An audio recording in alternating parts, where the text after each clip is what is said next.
ਕਾਂਗਰਸ ਅੱਜ ਦੇਸ਼ ਭਰ ਦੇ ਵਿੱਚ ਮਹਿੰਗਾਈ ਤੇ ਬੇਰੁਜ਼ਗਾਰੀ ਦੇ ਮੁੱਦੇ ਤੇ ਕਰੇਗੀ ਪ੍ਰਦਰਸ਼ਨ। ਰਾਜ ਭਵਨਾਂ ਦਾ ਕਰੇਗੀ ਘਿਰਾਓ। ਜ਼ਿਲ੍ਹਾ ਪੱਧਰ ਤੇ ਵੀ ਹੋਣਗੇ ਧਰਨੇ। ਈਡੀ ਦੀ ਕਾਰਵਾਈ ਤੋਂ ਬਾਅਦ ਅੱਜ ਰਾਹੁਲ ਗਾਂਧੀ ਕਰਨਗੇ ਪ੍ਰੈਸ ਕਾਨਫਰੰਸ। ਸਵੇਰੇ 9:30 ਵਜੇ ਮੀਡੀਆ ਨੂੰ ਹੋਣਗੇ ਮੁਖਾਤਬ। ਈਡੀ ਦੀ ਕਾਰਵਾਈ ਤੋਂ ਬਾਅਦ ਆਰ-ਪਾਰ ਦੀ ਲੜਾਈ ਦੇ ਮੂਡ ਦੇ ਵਿੱਚ ਨੇ ਰਾਹੁਲ ਗਾਂਧੀ। ਅੱਜ ਸੰਗਰੂਰ ਦੌਰੇ ਤੇ ਮੁੱਖ ਮੰਤਰੀ ਭਗਵੰਤ ਮਾਨ ਮਸਤੂਆਣਾ ਸਾਹਿਬ ਦੇ ਵਿੱਚ ਬਣਨ ਵਾਲੇ ਕਾਲਜ ਦਾ ਰੱਖਣਗੇ ਨੀਂਹ ਪੱਥਰ। ਧੂਰੀ ਦੇ ਵਿੱਚ ਸਿੰਗਲ ਟਾਈਮ ਪਲਾਸਟਿਕ ਦੀ ਰੋਕਥਾਮ ਵਾਲੇ ਪ੍ਰੋਗਰਾਮ ਦੇ ਵਿੱਚ ਹੋਣਗੇ ਸ਼ਾਮਲ। ਡੀਸੀ ਵਿਵਾਦ ਤੋਂ ਬਾਅਦ ਸਿਹਤ ਮੰਤਰੀ ਚੇਤਨ ਸਿੰਘ ਜੋੜਾ ਮਾਜਰਾ ਨੇ ਸੀਐਮ ਦੇ ਨਾਲ ਕੀਤੀ ਮੁਲਾਕਾਤ। ਸਿਹਤ ਵਿਭਾਗ ਦੀ ਟੀਮ ਦੇ ਵਿੱਚ ਮੀਟਿੰਗ ਦੇ ਵਿੱਚ ਹੋਏ ਹੈ ਹਾਜ਼ਰ। ਕੋਵਿਡ ਨੂੰ ਲੈ ਕੇ ਸੀਐਮ ਨੇ ਕੀਤੀ ਸਮੀਖਿਆ। ਪੰਜ ਕਿਸਾਨ ਜਥੇਬੰਦੀਆਂ ਅੱਜ ਮੋਹਾਲੀ ਦੇ ਵਿੱਚ ਕਰਨ ਗਿਆ ਰੈਲੀ। ਬਲਬੀਰ ਰਾਜੇਵਾਲ ਦੀ ਅਗਵਾਈ ਦੇ ਵਿੱਚ ਹੋਏਗਾ ਪ੍ਰਦਰਸ਼ਨ। ਪਾਣੀ ਦੇ ਸੰਕਟ ਦੇ ਹਾਲ ਦੇ ਸੰਘੀ ਢਾਂਚੇ ਦੀ ਮਜ਼ਬੂਤੀ ਦੇ ਲਈ ਚੁੱਕੀ ਜਾਵੇਗੀ ਆਵਾਜ਼। 15 ਅਗਸਤ ਤੋਂ ਪਹਿਲਾਂ ਕੁਰੂਕਸ਼ੇਤਰ ਦੇ ਵਿੱਚ ਵੱਡੀ ਸਾਜ਼ਿਸ਼ ਨਾਕਾਮ। ਤਰਨਤਾਰਨ ਦੇ ਸ਼ਖਸ ਤੋਂ ਮਿਲਿਆ ਡੈਟੋਨੇਟਰ ਅਤੇ ਟਾਈਮਰ। ਨਿਸ਼ਾਨਦੇਹੀ ਤੇ ਧਮਾਕੇ ਖੇਜ਼ ਸਮੱਗਰੀ ਵੀ ਬਰਾਮਦ। ਪੰਜਾਬ ਦੇ ਪਸ਼ੂ ਪਾਲਕਾਂ ਦੀ ਵਧੀ ਪਰੇਸ਼ਾਨੀ। ਹਜ਼ਾਰਾਂ ਪਸ਼ੂ ਲੰਪੀ ਸਕਿਨ ਬਿਮਾਰੀ ਦੇ ਸ਼ਿਕਾਰ। ਸਰਕਾਰ ਨੇ ਜਾਰੀ ਕੀਤਾ ਅਲਰਟ। ਪਸ਼ੂ ਪਾਲਣ ਵਿਭਾਗ ਦੇ ਮੁਲਾਜ਼ਮਾਂ ਦੀਆਂ ਛੁੱਟੀਆਂ ਰੱਦ।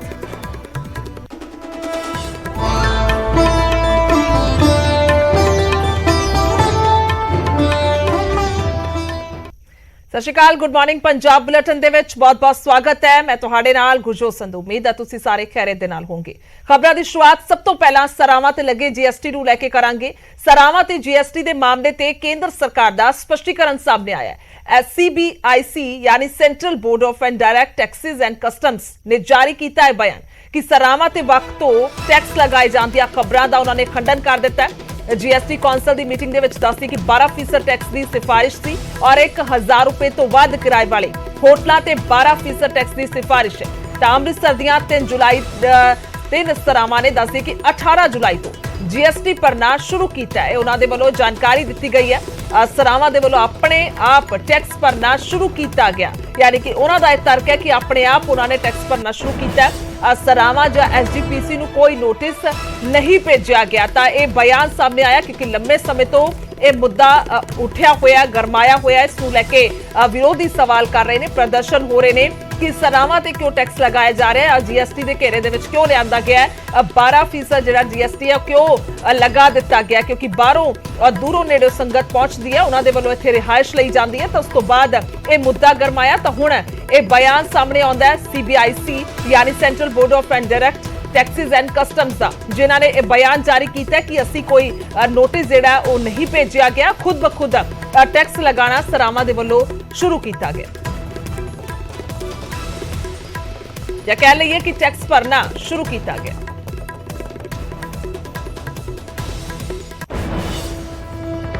उधर कुरुक्षेत्र दे विचों आरडीएक्स मिले है। पुलिस ने एक मुलजम नूं काबू किया है, गिरफ्तार किया है। पंजाब दे तरनतारन दा रहण वाला है मुलजम शमशेर सिंह दे वजों दसी कि मुलजम की पछाण हुई और एसटीएफ मुलजम तो अगे की पुछगिछ कर रही है कि आखिरकार ये वड्डी बरामदगी ते की कुछ होर जानकारी है या कित्थों ये सारा कुछ होया, किस दे कॉन्टैक्ट दे विच है, किस दे नाल संपर्क ने, सब सवाल ने। अजे 15 अगस्त तो पहला दसी कि बड़ा प्लान जिहड़ा उसी सो जिस नूं लैके कह सकते हैं कि तहस नहस किया गया या जानकारी मिलने तो बाद बड़ी बरामदगी की गई है और उस तो बाद इस शख्स नूं गिरफ्तार भी किया गया, जिस तो बड़े खुलासे होंगे। 2 तस्वीरें दिखा रहे हैं, मुलजम गिरफ्तार हो चुके हैं।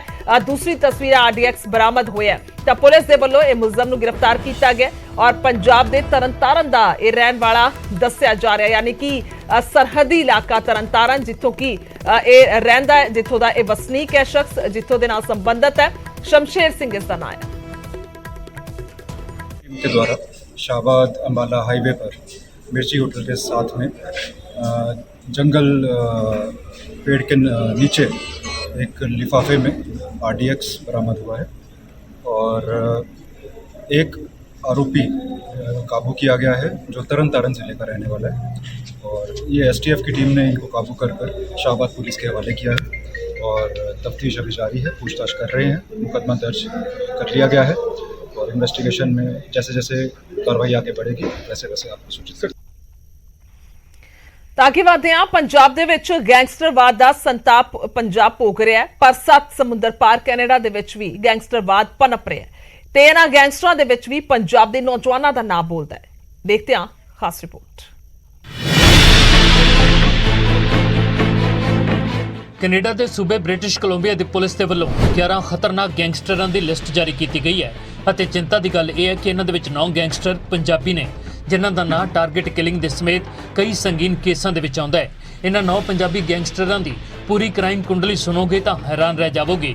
ਨਿਊਜ਼ 18 ਇਹਨਾਂ ਦੇ ਇੱਕ ਗੁਨਾਹ ਬਾਰੇ ਦੱਸੇਗਾ।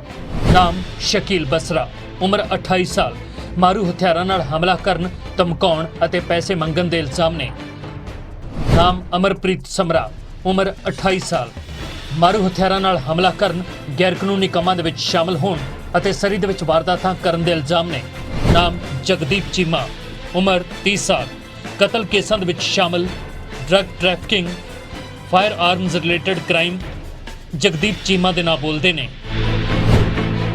ਨਾਮ ਬਰਿੰਦਰ ਧਾਲੀਵਾਲ, ਉਮਰ 39 ਸਾਲ, ਬ੍ਰਦਰ ਕੀਪਰ ਗੈਂਗ ਦਾ ਫਾਊਂਡਰ, ਕਈ ਗੈਂਗਵਾਰ ਦਾ ਹਿੱਸਾ ਵੀ ਰਿਹਾ ਹੈ ਤੇ ਪਿਛਲੇ ਸਾਲ ਖੁਦ ਵੀ ਗੈਂਗਵਾਰ ਦਾ ਸ਼ਿਕਾਰ ਹੋਇਆ ਸੀ। ਨਾਮ ਰਵਿੰਦਰ ਸਮਰਾ, ਉਮਰ 35 ਸਾਲ, ਡਰੱਗ ਟ੍ਰੈਫਿਕਿੰਗ ਦਾ ਵੱਡਾ ਨਾਮ ਹੈ, ਕਈ ਗੈਂਗਵਾਰ ਦੇ ਵਿੱਚ ਸ਼ਾਮਲ ਰਿਹਾ, ਸਰੀ ਤੋਂ ਬ੍ਰਿਟਿਸ਼ ਕੋਲੰਬੀਆ ਤੱਕ ਇਸ ਦੀ ਭਾਲ ਕੀਤੀ ਜਾ ਰਹੀ ਹੈ। ਨਾਮ ਗੁਰਦੀਪ ਧਾਲੀਵਾਲ, ਉਮਰ 35 ਸਾਲ, ਗੈਰ ਕਾਨੂੰਨੀ ਸਰਗਰਮੀਆਂ ਦੇ ਵਿੱਚ ਸ਼ਾਮਲ ਹੈ, ਗੈਂਗਵਾਰ ਦੇ ਵਿੱਚ ਵੀ ਨਾਮ ਬੋਲਦਾ ਹੈ, ਨਸ਼ਾ ਤਸਕਰੀ ਦੇ ਮਾਮਲਿਆਂ ਵਿੱਚ ਵੀ ਗੁਰਦੀਪ ਧਾਲੀਵਾਲ ਲੋੜੀਂਦਾ ਹੈ। ਨਾਮ ਸਮਰੂਪ ਗਿੱਲ, ਉਮਰ 29 ਸਾਲ, ਬ੍ਰਦਰ ਕੀਪਰ ਗੈਂਗ ਦਾ ਮੈਂਬਰ ਹੈ ਤੇ ਕਈ ਵਾਰਦਾਤਾਂ ਦੇ ਵਿੱਚ ਸ਼ਾਮਲ ਹੋਣ ਦੇ ਇਲਜ਼ਾਮ ਨੇ। ਟਾਰਗੇਟ ਕਿਲਿੰਗ ਕੇਸਾਂ ਦੇ ਵਿੱਚ ਵੀ ਸਮਰੂਪ ਦਾ ਨਾਮ ਆਉਂਦਾ ਹੈ।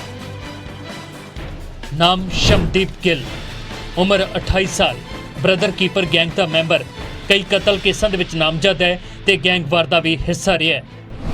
ਨਾਮ ਸੁਖਦੀਪ ਪੰਸਾਲ, ਉਮਰ 33 ਸਾਲ, ਕਈ ਗੈਂਗਵਾਰ ਤੇ ਕਤਲ ਦੀਆਂ ਵਾਰਦਾਤਾਂ ਦੇ ਵਿੱਚ ਸੁਖਦੀਪ ਦਾ ਨਾਮ ਆਉਂਦਾ ਹੈ। ਟਾਰਗੇਟ ਕਰਕੇ ਲੋਕਾਂ ਨੂੰ ਮਾਰਨਾ ਵੀ ਤੇ ਲੋਕਾਂ ਨੂੰ ਧਮਕੀਆਂ ਦੇਣਾ ਵੀ ਇਹ ਇਲਜ਼ਾਮ ਸੁਖਦੀਪ ਤੇ ਲੱਗਦੇ ਨੇ। ਕੈਨੇਡਾ ਦੀ ਪੁਲਿਸ ਨੇ ਇਹਨਾਂ ਗੈਂਗਸਟਰਾਂ ਤੋਂ ਲੋਕਾਂ ਨੂੰ ਚੌਕਸ ਰਹਿਣ ਦੀ ਅਪੀਲ ਕੀਤੀ ਹੈ ਅਤੇ ਇਹਨਾਂ ਖਿਲਾਫ ਕਾਰਵਾਈ ਕਰਨ ਦੇ ਲਈ ਲੋਕਾਂ ਤੋਂ ਸਹਿਯੋਗ ਵੀ ਮੰਗਿਆ ਹੈ। ਪੁਲਿਸ ਨੇ ਯਕੀਨ ਦਿਵਾਇਆ ਕਿ ਜੋ ਇਹਨਾਂ ਬਾਰੇ ਇਤਲਾਹ ਦੇਵੇਗਾ ਉਸ ਦਾ ਨਾਂ ਤੇ ਪਤਾ ਗੁਪਤ ਰੱਖਿਆ ਜਾਵੇਗਾ। Bureau report, news 18। ਤਾਂ ਉੱਧਰ ਪੰਜਾਬ ਸਰਕਾਰ ਖੇਡ ਤੇ ਖਿਡਾਰੀਆਂ ਤੇ ਫੋਕਸ ਕਰਨ ਜਾ ਰਹੀ ਹੈ। ਮੁੱਖ ਮੰਤਰੀ ਭਗਵੰਤ ਮਾਨ ਨੇ ਖੇਡ ਵਿਭਾਗ ਦੇ ਅਧਿਕਾਰੀਆਂ ਦੇ ਨਾਲ ਮੀਟਿੰਗ ਕੀਤੀ ਹੈ ਔਰ ਮੀਟਿੰਗ ਦੇ ਵਿੱਚ ਪਿੰਡਾਂ ਨੂੰ ਖੇਡਾਂ ਦੇ ਨਾਲ ਜੋੜਨ ਤੇ ਚਰਚਾ ਹੋਈ ਹੈ। ਤਾਂ ਸੀਐਮ ਨੇ ਕਿਹਾ ਕਿ ਜਲਦ ਪੰਜਾਬ ਦੇ ਵਿੱਚ ਪੰਜਾਬ ਖੇਡ ਮੇਲਾ ਮੁਹਿੰਮ ਸ਼ੁਰੂ ਹੋਏਗੀ, ਜਿਸ ਦੇ ਨਾਲ ਖੇਡਾਂ ਦੇ ਖੇਤਰ ਦੇ ਵਿੱਚ ਪੰਜਾਬ ਨੂੰ ਮੋਹਰੀ ਬਣਾਉਣ ਦੇ ਵਿੱਚ ਸਫਲਤਾ ਮਿਲੇਗੀ। 2 ਤਸਵੀਰਾਂ ਦਿਖਾ ਰਹੇ ਹਾਂ। ਪੰਜਾਬ ਖੇਡ ਮੇਲਾ ਸ਼ੁਰੂ ਹੋਏਗਾ। ਸੀਐਮ ਦੇ ਅਧਿਕਾਰੀਆਂ ਦੇ ਨਾਲ ਇਹ ਬੈਠਕ ਔਰ ਬਿਨਾਂ ਟੈਸਟ ਜਿਹੜੀ ਹੈ ਉਹ ਭਰਤੀ ਹੋਏਗੀ ਨੌਕਰੀ ਦੇ ਵਿੱਚ ਉਹਨਾਂ ਖਿਡਾਰੀਆਂ ਦੀ ਜਿਨ੍ਹਾਂ ਦੇ ਵੱਲੋਂ ਪ੍ਰਾਪਤੀਆਂ ਕੀਤੀਆਂ ਗਈਆਂ ਨੇ। ਖੇਡ ਮੰਤਰੀ ਮੀਤ ਹੇਅਰ ਨੇ ਇਹ ਕਿਹਾ ਹੈ ਕਿ ਸਰਕਾਰ ਜਲਦੀ ਨਵੀਂ ਖੇਡ ਪਾਲਿਸੀ ਲਿਆਉਣ ਜਾ ਰਹੀ ਹੈ। ਇਸ ਦੇ ਤਹਿਤ ਕੌਮਾਂਤਰੀ ਮੁਕਾਬਲਿਆਂ ਦੇ ਵਿੱਚ ਮੈਡਲ ਜਿੱਤਣ ਵਾਲੇ ਖਿਡਾਰੀਆਂ ਨੂੰ ਬਿਨਾਂ ਟੈਸਟ ਦੇ ਨੌਕਰੀ ਮਿਲੇਗੀ। ਆਲਰੇਡੀ ਤੁਸੀਂ ਖੇਡ ਮੰਤਰੀ ਵੀ ਹੋ, ਖੇਡਾਂ ਦੇ ਵਿੱਚ ਪੰਜਾਬ ਕਾਮਨਵੈਲਥ 'ਚ ਬਾਜੀ ਮਾਰ ਰਿਹਾ, ਕਿਸ ਤਰੀਕੇ ਨਾਲ ਦੇਖਦੇ ਹੋ ਅਵਾਰਡ ਮੈਡਲ ਜਿਹੜੇ ਉਹ ਲਗਾਤਾਰ ਆਉਂਦੇ ਹੋਏ ਨਜ਼ਰ ਆ ਰਹੇ? ਦੇਖੋ, ਮੈਂ ਵਧਾਈ ਦਿੰਦਾ ਸਾਰੇ ਜਿਹੜੇ ਸਾਡੇ ਨੌਜਵਾਨ ਜਿਹੜੇ ਮੈਡਲ ਲੈ ਕੇ ਆ ਰਹੇ ਆ। ਸਾਡੇ ਇਕੱਲੇ ਆਪਣੇ ਉਹ ਮਾਂ ਪਿਓ ਦਾ ਨਹੀਂ, ਪੰਜਾਬ ਦਾ ਤੇ ਇਸ ਦੇਸ਼ ਦਾ ਜਿਹੜਾ ਨਾਮ ਹੈ ਉਹ ਦੁਨੀਆ 'ਚ ਚਮਕਾ ਰਹੇ ਆ।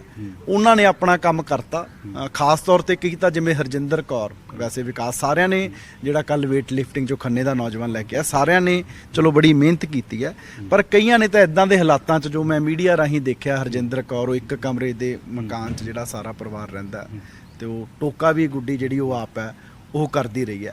ਮਤਲਬ ਕਿ ਉੱਦਾਂ ਦੇ ਨੌਜਵਾਨ ਸਾਰੇ ਇਹ ਇਨਸਪੀਰੇਸ਼ਨ ਨੇ ਸਾਡੀਆਂ ਆਉਣ ਵਾਲੀ ਪੀੜ੍ਹੀ ਦੇ ਲਈ, ਬੱਚਿਆਂ ਲਈ। ਉਹਨਾਂ ਨੂੰ ਬੜਾ ਹੌਸਲਾ ਮਿਲੂਗਾ ਵੀ ਜੇ ਇਹ ਇਸ ਲੈਵਲ ਤੋਂ ਉੱਠ ਕੇ ਕਾਮਨਵੈਲਥ ਗੇਮਾਂ 'ਚੋਂ, ਜਿੱਥੇ ਵੱਡੇ ਵੱਡੇ ਦੇਸ਼ ਆਉਂਦੇ ਆ, ਜਿੱਥੇ ਬਹੁਤ ਫੈਸਿਲਿਟੀਜ਼ ਉਹਨਾਂ ਲੋਕਾਂ ਨੂੰ ਮਿਲਦੀਆਂ, ਮੈਡਲ ਲਿਆ ਸਕਦੇ ਆ, ਤਾਂ ਅਸੀਂ ਕਿਉਂ ਲਿਆ ਸਕਦੇ? ਤੇ ਹੁਣ ਸਰਕਾਰ ਦੀ ਜ਼ਿੰਮੇਵਾਰੀ ਬਣਦੀ ਹੈ ਕਿ ਇਹਨਾਂ ਲੋਕਾਂ ਨੂੰ ਐਪਰੀਸ਼ੀਏਟ ਕਰੀਏ ਤਾਂ ਕਿ ਉਸ ਚੀਜ਼ ਨੂੰ ਦੇਖ ਕੇ ਦੂਸਰੇ ਬੱਚਿਆਂ ਵਿੱਚ ਵੀ ਹੌਸਲਾ ਮਿਲੇ ਵੀ ਯਾਰ ਜੇ ਉਹ ਮੈਡਲ ਲੈ ਕੇ ਆਇਆ ਸੀ, ਉਹਨੇ ਮਿਹਨਤ ਕੀਤੀ ਤਾਂ ਸਰਕਾਰ ਨੇ ਉਹਦਾ ਮੁੱਲ ਪਾਇਆ, ਅਸੀਂ ਵੀ ਹੁਣ ਮਿਹਨਤ ਕਰੀਏ। ਇਸੇ ਕਰਕੇ ਮੈਂ ਧੰਨਵਾਦ ਕਰਦਾ ਸੀਐਮ ਸਾਹਿਬ ਦਾ ਜਿਨ੍ਹਾਂ ਨੇ ਕੈਸ਼ ਪ੍ਰਾਈਜ਼ ਜਿਹੜਾ ਸਿਲਵਰ ਲਈ 50 ਲੱਖ ਤੇ ਬ੍ਰੌਂਜ਼ ਲਈ 40 ਲੱਖ, ਜੇ ਕੋਈ ਗੋਲਡ ਲੈ ਕੇ ਆਊਗਾ ਤਾਂ ਕਹਿੰਦੇ ਹੋਰ ਗੋਲਡ ਲੈ ਕੇ ਆਉਣ, ਅਸੀਂ ਉਹਨਾਂ ਨੂੰ 75 ਲੱਖ ਰੁਪਈਆ ਜਿਹੜਾ ਉਹ ਦਈਏ। ਇਹਦੇ ਨਾਲ ਮੈਂ ਸਮਝਦਾ ਬਹੁਤ ਜ਼ਿਆਦਾ ਜਿਹੜੇ ਖੇਡਣ ਵਾਲੇ ਉਹਨਾਂ ਨੂੰ ਵੀ ਤੇ ਜਿਹੜੇ ਆਉਣ ਵਾਲੇ ਸਮੇਂ ਜਿਨ੍ਹਾਂ ਨੇ ਮੈਡਲ ਲੈ ਕੇ ਉਹਨਾਂ ਨੂੰ ਵੀ ਜਿਹੜਾ ਹੌਸਲਾ ਮਿਲੂਗਾ। ਕਿਉਂਕਿ ਦੇਖੋ ਪੁਰਾਣੇ ਸਮੇਂ 'ਚ ਕੀ ਹੁੰਦਾ ਸੀ, ਜੇ ਤਾਂ ਇਲੈਕਸ਼ਨੀਅਰ ਹੁੰਦਾ ਤਾਂ ਕੈਸ਼ ਪ੍ਰਾਈਜ਼ ਵੀ ਮਿਲ ਜਾਂਦਾ ਸੀ, ਨੌਕਰੀਆਂ ਮਿਲ ਜਾਂਦੀਆਂ ਸੀ।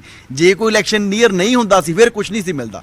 ਇਹ ਹੁਣ ਕੋਈ ਇਲੈਕਸ਼ਨੀਅਰ ਨਹੀਂ ਜਿਹੜਾ ਅਸੀਂ ਅਨਾਉਂਸਮੈਂਟ ਕੀਤੀ ਹੈ, ਇਸੇ ਕਰਕੇ ਕੀਤੇ ਕਿਉਂਕਿ ਅਸੀਂ ਸਾਡੇ ਜਿਹੜੇ ਨੌਜਵਾਨ ਆ, ਬੱਚੇ ਆ, ਉਹਨਾਂ ਨੂੰ ਐਪਰੀਸ਼ੀਏਟ ਕਰਨਾ ਚਾਹੁੰਦੇ ਆ। ਕਿਉਂਕਿ ਮੈਂ ਨੌਕਰੀ ਵੀ ਦਿੱਤੀ ਜਾਏਗੀ, ਕਿਉਂਕਿ ਬਹੁਤ ਸਾਰੇ ਖਿਡਾਰੀ ਕਹਿੰਦੇ ਸਾਨੂੰ ਨੌਕਰੀ ਦੀ ਲੋੜ ਹੁੰਦੀ ਹੈ, ਨੌਕਰੀ ਦਿੱਤੀ ਜਾਵੇ। ਕੋਈ ਅਜਿਹੀ ਪਾਲਿਸੀ ਆ ਰਹੀ? ਅਸੀਂ ਨਵੀਂ ਪਾਲਿਸੀ ਲੈ ਕੇ ਆ ਰਹੇ ਹਾਂ। ਅਸੀਂ ਸਾਰੇ ਜਿੰਨੇ ਵੀ ਸੂਬੇ ਆ ਜਿਨ੍ਹਾਂ ਨੇ ਦੇਖੋ ਸਪੋਰਟਸ ਦੇ ਵਿੱਚ ਕਈ ਸੂਬਿਆਂ ਨੇ ਬੜਾ ਅੱਛਾ ਕੰਮ ਕੀਤਾ, ਉਹਨੂੰ ਐਪਰੀਸ਼ੀਏਟ ਕਰਨਾ ਚਾਹੀਦਾ।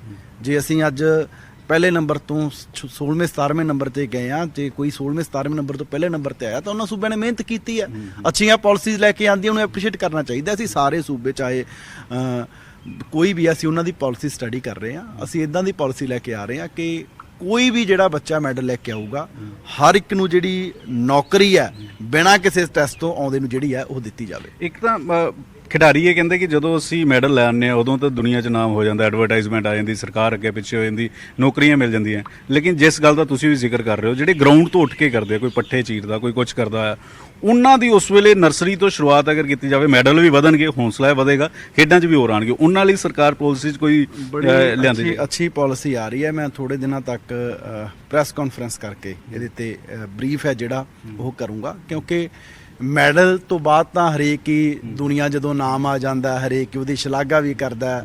ਸਰਕਾਰਾਂ ਜੇ ਇਲੈਕਸ਼ਨੀਅਰ ਹੋਵੇ ਤਾਂ ਨੌਕਰੀ ਵੀ ਦੇ ਦਿੰਦੀਆਂ, ਪਰ ਸਾਨੂੰ ਨੀਤੀ ਉਹ ਤਿਆਰ ਕਰਨੀ ਚਾਹੀਦੀ ਵੀ ਮੈਡਲ ਤੱਕ ਕਿਵੇਂ ਲੈ ਕੇ ਜਾਣਾ ਇੱਕ ਬੱਚੇ ਨੂੰ। ਬਿਲਕੁਲ ਬਿਲਕੁਲ। ਚਾਹੇ ਗਰੀਬ ਘਰ ਦਾ, ਚਾਹੇ ਕੋਈ ਵੀ ਹੈ, ਵੀ ਉਹਨੂੰ ਮੈਡਲ ਤੱਕ ਕਿਵੇਂ ਲੈ ਕੇ ਜਾਣਾ, ਉਹ ਪਾਲਿਸੀ ਜਿਹੜੀ ਮੈਂ ਤੁਹਾਨੂੰ, ਅਸੀਂ ਮੀਡੀਆ ਨੂੰ ਮੈਂ ਬਰੀਫ ਕਰੂੰਗਾ ਬੜੀ ਜਲਦੀ। ਪਾਲਿਸੀ ਤਿਆਰ ਹੈ, ਬੜੀ ਜਲਦੀ ਇਹਦੇ ਤੇ ਮੈਂ ਬਰੀਫ ਕਰੂੰਗਾ। ਉਧਰ ਡੇਰਾਬੱਸੀ ਤੋਂ ਆਪ ਵਿਧਾਇਕ ਕੁਲਜੀਤ ਰੰਧਾਵਾ ਸਵਾਲਾਂ ਦੇ ਘੇਰੇ ਦੇ ਵਿੱਚ ਆ ਗਏ। ਉਹਨਾਂ ਦੇ ਪੀਏ ਨਿਤਿਨ ਲੂਥਰਾ ਤੇ ਰਿਸ਼ਵਤ ਮੰਗਣ ਦੇ ਇਲਜ਼ਾਮ ਲੱਗੇ ਨੇ। ਇਹ ਰਿਪੋਰਟ। ਪੈਸੇ ਮੰਗੇ 1 ਲੱਖ ਰੁਪਇਆ ਵਰਮਾ ਸਿੰਘ ਤੋਂ। ਹਾਂਜੀ ਬਸ। ਆਮ ਆਦਮੀ ਪਾਰਟੀ ਦੇ ਵਿਧਾਇਕ ਕੁਲਜੀਤ ਰੰਧਾਵਾ ਕਿਰਦੇ ਨਜ਼ਰ ਆ ਰਹੇ ਨੇ। ਉਹ ਯਾਰ ਛੋਟੀ ਵੀਰ ਕਿਉਂ ਮਜ਼ਾਕ ਕਰਦੇ ਹੋ? ਵਿਧਾਇਕ ਦੇ ਪੀਏ ਨਿਤਿਨ ਲੂਥਰਾ ਤੇ ਬਲਟਾਣਾ ਚੌਂਕੀ ਇੰਚਾਰਜ ਵਰਮਾ ਸਿੰਘ ਤੋਂ 1 ਲੱਖ ਰੁਪਏ ਦੀ ਰਿਸ਼ਵਤ ਮੰਗਣ ਦੇ ਇਲਜ਼ਾਮ ਲੱਗੇ ਨੇ। ਰਿਸ਼ਵਤ ਨਾ ਦੇਣ ਤੇ ਟ੍ਰਾਂਸਫਰ ਕਰਨ ਦੀ ਧਮਕੀ ਦਿੱਤੀ ਤੇ ਹੁਣ ਵਰਮਾ ਸਿੰਘ ਦੀ ਟ੍ਰਾਂਸਫਰ ਵੀ ਹੋ ਚੁੱਕੀ ਹੈ। ਦਰਅਸਲ ਆਮ ਆਦਮੀ ਪਾਰਟੀ ਦੇ ਇੱਕ ਸਥਾਨਕ ਆਗੂ ਨੇ ਇਸ ਮਾਮਲੇ ਦੀ ਸ਼ਿਕਾਇਤ ਐਂਟੀ ਕਰਪਸ਼ਨ ਹੈਲਪਲਾਈਨ ਤੇ ਦਿੱਤੀ ਹੈ। ਉਹਨਾਂ ਕਿਹਾ ਕਿ ਵਰਮਾ ਸਿੰਘ ਨੇ ਵਿਧਾਇਕ ਤੇ ਪੀਏ ਜ਼ਰੀਏ ਰਿਸ਼ਵਤ ਮੰਗਣ ਦੇ ਇਲਜ਼ਾਮ ਲਾਏ ਨੇ। ਉਹਨਾਂ ਨੇ ਵਰਮਾ ਸਿੰਘ ਨਾਲ ਫੋਨ ਤੇ ਹੋਈ ਗੱਲਬਾਤ ਵੀ ਸਾਂਝੀ ਕੀਤੀ ਹੈ। ਜੀ ਮੈਨੂੰ ਨਹੀਂ ਪਤਾ ਮੈਂ ਕਿਵੇਂ ਉਹਦੀ ਕੁਛ ਪਾਣੇ, ਮੈਨੂੰ ਉਹਦਾ ਕੋਈ ਗਾਈਡ ਕਰੋ, ਮੈਂ ਕਿਵੇਂ ਲਗਾਵਾਂ ਉੱਥੇ। ਠੀਕ, ਕੱਲ ਜਾਊਂਗਾ, ਅੱਜ ਨਹੀਂ ਜਾਊਂਗਾ ਤੇ ਬੋਲਣਾ ਤਾਂ ਬਣਾ ਤੂੰ ਬਹੁਤੇ ਉਹ ਚ ਨਹੀਂ ਵਹਿਮਾਂ ਚ ਨਹੀਂ ਪੈਣਾ। ਤੇਰੀ ਕਾਰਵਾਈ ਉੱਥੇ ਹੋ ਜਾਣੀ ਆ।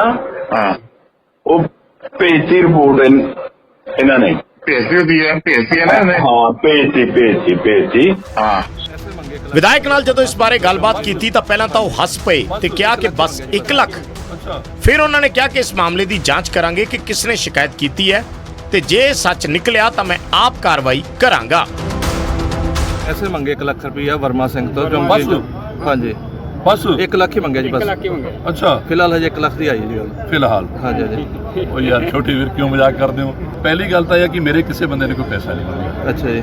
ਭਰਪੂਰ ਨੇ ਸਾਰੇ ਲੋਕ, ਪੈਸਾ ਮੰਗਣ ਵਾਲੇ ਲੋਕ ਚਲੇ ਗਏ।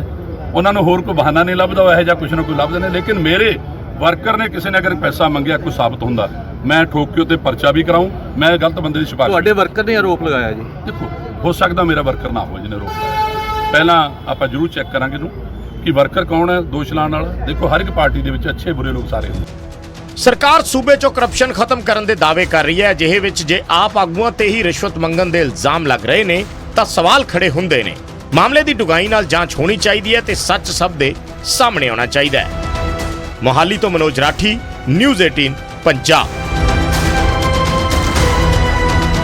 ਉਧਰ ਨੈਸ਼ਨਲ ਹੈਰਾਲਡ ਕੇਸ ਦੇ ਵਿੱਚ ਕਾਰਵਾਈ ਤੋਂ ਬਾਅਦ ਰਾਹੁਲ ਗਾਂਧੀ ਦੇ ਤੇਵਰ ਤਲਖ ਨਜ਼ਰ ਆਏ ਨੇ। ਰਾਹੁਲ ਗਾਂਧੀ ਨੇ ਸਿੱਧੀ ਪ੍ਰਧਾਨ ਮੰਤਰੀ ਤੇ ਗ੍ਰਹਿ ਮੰਤਰੀ ਨੂੰ ਚੁਣੌਤੀ ਦਿੱਤੀ ਹੈ, ਜਦਕਿ ਬੀਜੇਪੀ ਵੀ ਰਾਹੁਲ ਗਾਂਧੀ ਨੂੰ ਚੇਤਾਵਨੀ ਦੇ ਰਹੀ है।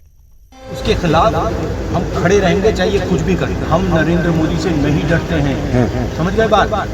कर लें जो करना है, कुछ फर्क नहीं पड़ेगा।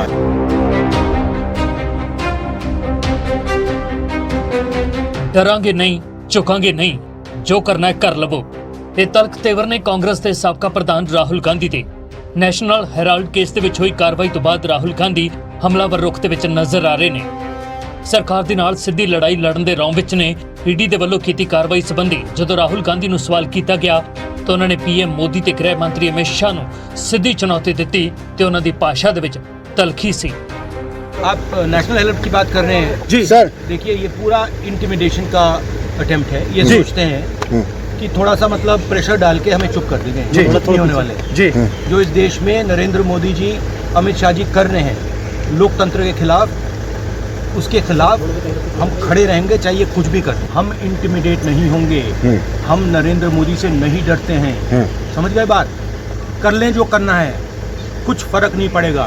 राहुल जी बोलने दीजिए जी। जो मेरा काम है देश की रक्षा करना, लोकतंत्र की रक्षा करना, देश में जो हार्मनी है उसको मेंटेन करना, वो मैं करता रहूंगा जी। ये कुछ भी कर लें। ਰਾਹੁਲ ਦੀ ਸਿੱਧੀ ਚੁਣੌਤੀ ਤੋਂ ਬਾਅਦ ਬੀਜੇਪੀ ਨੇ ਵੀ ਚੇਤਾਵਨੀ ਦਿੱਤੀ ਹੈ ਕਿ ਜੋ ਕਾਂਗਰਸ ਤੇ ਉਸਦੇ ਲੀਡਰਾਂ ਦਾ ਰਵੱਈਆ ਹੈ ਉਹ ਠੀਕ ਨਹੀਂ ਹੈ। ਚੋਰੀ ਤੇ ਸੀਨਾ ਚੋਰੀ ਦੋਵੇਂ ਨਹੀਂ ਚੱਲਣਗੇ। पहले आप चोरी करेंगे, देश को लूटेंगे और उसके बाद पूरे देश में अराजकता फैलाने का प्रयास करेंगे। पहले चोरी फिर सीना चोरी। ਨੈਸ਼ਨਲ ਹੈਰਾਲਡ ਕੇਸ ਦੇ ਵਿੱਚ ਈਡੀ ਨੇ ਬੁੱਧਵਾਰ ਨੂੰ ਦਿੱਲੀ ਦੀ ਹੈਰਾਲਡ ਬਿਲਡਿੰਗ ਦੇ ਵਿੱਚ ਸਥਿਤ ਯੰਗ ਇੰਡੀਆ ਕੰਪਨੀ ਦਾ ਆਫਿਸ ਸੀਲ ਕਰ ਦਿੱਤਾ ਸੀ। ਮਨੀ ਲਾਂਡਰਿੰਗ ਕੇਸ ਦੇ ਵਿੱਚ ਈਡੀ ਨੇ ਕਾਰਵਾਈ ਕੀਤੀ ਸੀ। ਕਾਂਗਰਸ ਨਾਲ ਸੰਬੰਧਿਤ ਯੰਗ ਇੰਡੀਆ ਪ੍ਰਾਈਵੇਟ ਲਿਮਟਿਡ ਦਾ ਆਫਿਸ ਸੀਲ ਹੋਣ ਦੇ ਬਾਅਦ ਰਾਹੁਲ ਗਾਂਧੀ ਆਪਣਾ ਕਰਨਾਟਕ ਦੌਰਾ ਵਿਚਾਲੇ ਛੱਡ ਕੇ ਦਿੱਲੀ ਪਰਤੇ ਨੇ ਤੇ ਹੁਣ ਕੇਂਦਰ ਦੇ ਨਾਲ ਸਿੱਧੀ ਲੜਾਈ ਲੜਨ ਦੇ ਮੂਡ ਦੇ ਵਿੱਚ ਦਿਖਾਈ ਦੇ ਰਹੇ ਨੇ। Bureau report news 18। ਤਾਂ ਉਧਰ ਪ੍ਰਧਾਨ ਮੰਤਰੀ ਨਰਿੰਦਰ ਮੋਦੀ ਦੇ ਵੱਲੋਂ 75ਵੇਂ ਆਜ਼ਾਦੀ ਦਿਹਾੜੇ ਪੂਰੇ ਦੇਸ਼ ਵਾਸੀਆਂ ਨੂੰ ਆਪਣੇ ਘਰਾਂ ਦੇ ਵਿੱਚ ਤਿਰੰਗੇ ਝੰਡੇ ਲਗਾਉਣ ਦੀ ਅਪੀਲ ਕੀਤੀ ਗਈ ਹੈ। ਇਸ ਦੇ ਚੱਲਦੇ ਸੂਬੇ ਭਰ ਦੇ ਲੋਕਾਂ ਦੇ ਵੱਲੋਂ ਇਸ ਵਾਰ ਵੱਡੀ ਗਿਣਤੀ ਦੇ ਵਿੱਚ ਤਿਰੰਗੇ ਖਰੀਦੇ ਜਾ ਰਹੇ ਨੇ। ਇੰਨਾ ਹੀ ਨਹੀਂ, ਕਈ ਥਾਂ ਤਿਰੰਗਾ ਯਾਤਰਾ ਵੀ ਕੱਢੀ ਗਈ ਹੈ। ਦੇਸ਼ ਦੇ 75ਵੇਂ ਆਜ਼ਾਦੀ ਦਿਹਾੜੇ ਨੂੰ ਲੈ ਕੇ ਇਸ ਵਾਰ ਦੇਸ਼ ਵਾਸੀਆਂ ਦੇ ਵਿੱਚ ਵੱਖਰਾ ਉਤਸ਼ਾਹ ਤੇ ਦੇਸ਼ ਭਗਤੀ ਦੇਖਣ ਨੂੰ ਮਿਲ ਰਹੀ ਹੈ। 5 ਤਸਵੀਰਾਂ ਦੇਸ਼ ਭਗਤੀ ਦੇ ਇਸੇ ਜਨੂਨ ਦੀ ਕਹਾਣੀ ਬਿਆਨ ਕਰਦੀਆਂ ਨੇ, ਜਿੱਥੇ ਲੋਕ ਆਜ਼ਾਦੀ ਦਿਹਾੜੇ ਦੀਆਂ ਤਿਆਰੀਆਂ ਕਰ ਰਹੇ ਨੇ। ਦਰਅਸਲ ਪ੍ਰਧਾਨ ਮੰਤਰੀ ਮੋਦੀ ਦੇ ਵੱਲੋਂ ਹਰ ਘਰ ਤਿਰੰਗਾ ਮੁਹਿੰਮ ਦੇ ਤਹਿਤ ਦੇਸ਼ ਵਾਸੀਆਂ ਨੂੰ ਅਪੀਲ ਕੀਤੀ ਗਈ ਸੀ ਕਿ ਹਰ ਦੇਸ਼ ਵਾਸੀ ਆਪਣੇ ਘਰ ਤੇ ਤਿਰੰਗਾ ਝੰਡਾ ਲਹਿਰਾਵੇ, ਜਿਸ ਦੇ ਚੱਲਦਿਆਂ ਤਿਰੰਗਾ ਝੰਡਾ ਬਣਾਉਣ ਵਾਲਿਆਂ ਦੀ ਚਾਂਦੀ ਹੋ ਗਈ ਹੈ।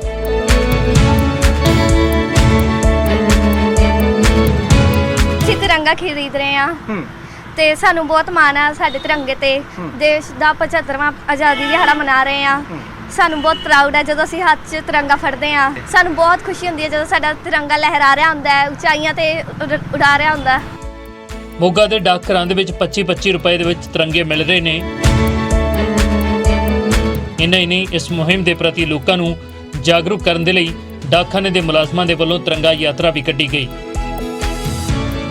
ਬਾਜ਼ਾਰ ਮੋਗਾ ਦੇ ਬਾਜ਼ਾਰ ਗਲੀਆਂ ਦੇ ਵਿੱਚ ਜਾ ਕੇ ਲੋਕਾਂ ਨੂੰ ਜਾਗਰੂਕ ਕੀਤਾ ਕਿ ਹਰ ਘਰ ਝੰਡਾ ਮੁਹਿੰਮ ਨੂੰ ਸਫਲ ਬਣਾਉਣਾ ਹੈ ਤੇ ਨਾਲੇ ਵੀ ਜਾਗਰੂਕਤਾ ਫੈਲਾਈ ਗਈ ਕਿ ਪੋਸਟ ਆਫਿਸ ਦੇ ਵਿੱਚ ਝੰਡਿਆਂ ਦਾ ਸਫੀਸ਼ੀਐਂਟ ਸਟਾਕ ਅਵੇਲੇਬਲ ਹੈ। ਜਲੰਧਰ ਵਿੱਚ ਵੀ ਲੋਕ ਵੱਡੇ ਪੱਧਰ ਤੇ ਤਿਰੰਗਾ ਖਰੀਦ ਰਹੇ ਨੇ, ਪਰ ਤਿਰੰਗਾ ਬਣਾਉਣ ਵਾਲੇ ਸਥਾਨਕ ਕਾਰੀਗਰ ਇਸ ਵਾਰ ਪਰੇਸ਼ਾਨ ਨੇ ਕਿਉਂਕਿ ਤਿਰੰਗੇ ਦੀ ਮੰਗ ਨੂੰ ਦੇਖਦਿਆਂ ਮਾਲ ਬਾਹਰੀ ਸੂਬਿਆਂ ਤੋਂ ਮੰਗਵਾਇਆ ਜਾ ਰਿਹਾ ਹੈ। ਜਿਹੜਾ ਬੰਦਾ ਸੀਗਾ ਸਾਡਾ ਇੱਥੇ ਲੋਕਲ, ਅਸੀਂ ਆਪ ਝੰਡਾ ਕੱਪੜਾ ਬਣਵਾ ਲੈ ਕੇ ਆਪ ਕਟਵਾ ਕੇ ਉਹਨੂੰ ਫਿਰ ਸਟਿਚਿੰਗ ਕਰਵਾਉਂਦੇ ਸੀਗੇ। ਲੋਕਲ ਲੈਵਲ ਤੇ ਜਿਹੜੇ ਛੋਟੇ ਜਿਸ ਤਰ੍ਹਾਂ ਤਬਕੇ ਦੇ ਲੋਕ ਸੀਗੇ ਉਹ ਆਪਣੇ ਘਰਾਂ 'ਚ ਇਹਨੂੰ ਸਟਿਚਿੰਗ ਕਰਦੇ ਸੀਗੇ ਤੇ ਉਹਨਾਂ ਨੂੰ ਰੋਜ਼ਗਾਰ ਮਿਲਦਾ ਸੀਗਾ। ਤੇ ਅੱਜ ਦੀ ਡੇਟ 'ਚ ਕੀ ਹੈਗਾ, ਇਹ ਸਾਰਾ ਹੀ ਮਾਲ ਜਿਹੜਾ ਹੈਗਾ ਕੱਪੜਾ ਰੈਡੀ ਟੂ ਸਟਾਕ ਆ ਰਿਹਾ ਸਿਰਫ ਅਹਿਮਦਾਬਾਦ ਗੁਜਰਾਤ ਸਾਈਡ। ਕੁਰੂਕਸ਼ੇਤਰ ਦੇ ਵਿੱਚ ਵੀ ਘਰ ਘਰ ਤਿਰੰਗਾ ਮੁਹਿੰਮ ਦੇ ਪ੍ਰਤੀ ਲੋਕਾਂ ਨੂੰ ਜਾਗਰੂਕ ਕਰਨ ਦੇ ਲਈ ਸ਼ਾਹਬਾਦ ਪੁਲਿਸ ਤੇ ਸਕੂਲੀ ਬੱਚਿਆਂ ਦੇ ਵੱਲੋਂ ਤਿਰੰਗਾ ਯਾਤਰਾ ਕੱਢੀ ਗਈ। हमेशा इसकी रिस्पेक्ट करो, कभी इसका अनादर नहीं करना चाहिए। हमें अपने देश के लिए करना चाहिए सब कुछ।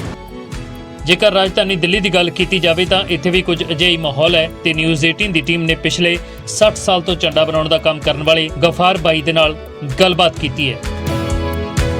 ऐसा हम तिरंगा बनाते हैं हर 15 अगस्त पे, पर इतना नहीं बनता था जितना कि मोदी जी ने जब से कहा है कि घर घर तिरंगा लगाना है, इसकी वजह से पूरे इंडिया में हमारे पूरे जोश और खरोश है और हर नागरिक तिरंगा लगाने की होड़ में लगा हुआ है। ਦੇਸ਼ ਦੇ ਵਿੱਚ ਅਜਿਹਾ ਮਾਹੌਲ ਦੇਖ ਕੇ ਲੱਗਦਾ ਹੈ ਕਿ ਇਸ ਵਾਰ 75ਵਾਂ ਆਜ਼ਾਦੀ ਦਿਹਾੜਾ ਬੇਹੱਦ ਖਾਸ ਹੋਣ ਵਾਲਾ ਹੈ। Bureau report, news 18।